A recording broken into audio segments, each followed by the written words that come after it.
तुम्ही पाहत आहात MCN न्यूज मराठी।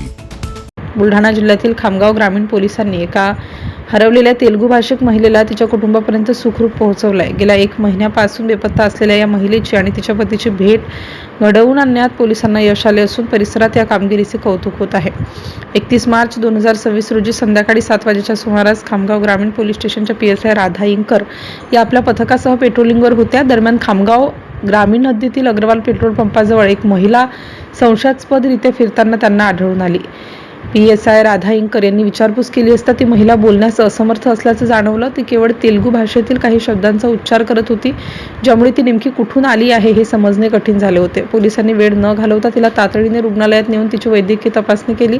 तिचा पत्ता शोधण्यासाठी पोलिसांनी आधुनिक पद्धतीचा वापर केला। तिला नकाशा दाखवला असता तिने आंध्र प्रदेशकडे बोट दाखवून खुणावले। त्यानंतर पोलिसांनी स्थानिक तेलुगू भाषिक व्यक्तीची मदत घेतली।